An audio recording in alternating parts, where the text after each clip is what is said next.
कभी आपने हवाई जहाज को देखकर सोचा है, ये हवा में कैसे टिका रहता है? इतना बड़ा, भारी और सैकड़ों लोगों से भरा, फिर भी जमीन पे गिरता नहीं है। इसका राज छुपा है कुछ जबरदस्त फिजिक्स में, और यकीन मानो ये आपके सोच से भी ज्यादा कमाल का है। उड़ान का राज है हवा का दबाव, और ये समझना कि हवा कैसे बहती है। चलो इसे समझते हैं। पंखों को एक खास घुमावदार आकार में बनाया जाता है जिसे एयरफॉइल कहते हैं। जब हवाई जहाज आगे बढ़ता है तो हवा दो भागों में बंट जाती है। कुछ हवा पंख के ऊपर से जाती है और कुछ नीचे से। यहाँ पे ट्विस्ट ये है, ऊपर वाली हवा नीचे वाली हवा से तेज चलती है, और बर्नौलीज प्रिंसिपल के हिसाब से तेज चलने वाली हवा कम दबाव बनाती है।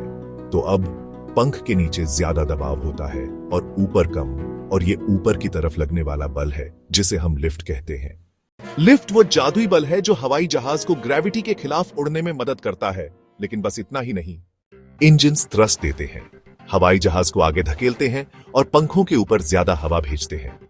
जितनी तेज हवाई जहाज चलेगा उतना ही ज्यादा लिफ्ट मिलेगा। ये एक नाजुक संतुलन का खेल है।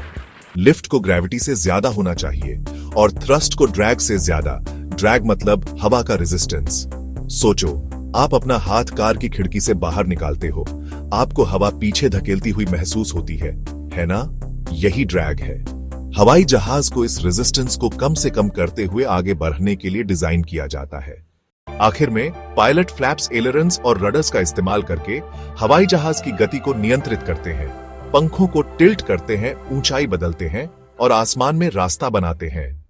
तो अगली बार जब आप फ्लाइट में हो तो याद रखना, आप बस हवा में तैर नहीं रहे हैं, आप फिजिक्स, प्रेशर और कमाल की इंजीनियरिंग के एक नाजुक संतुलन पर सवार हैं।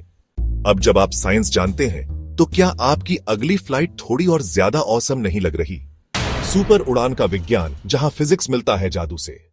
अगर आपको यह माइंड ब्लोइंग फैक्ट पसंद आया तो लाइक, सब्सक्राइब और बेल आइकॉन दबाना न भूलें, और ऐसे ही कमाल के साइंस सीक्रेट्स जानने के लिए।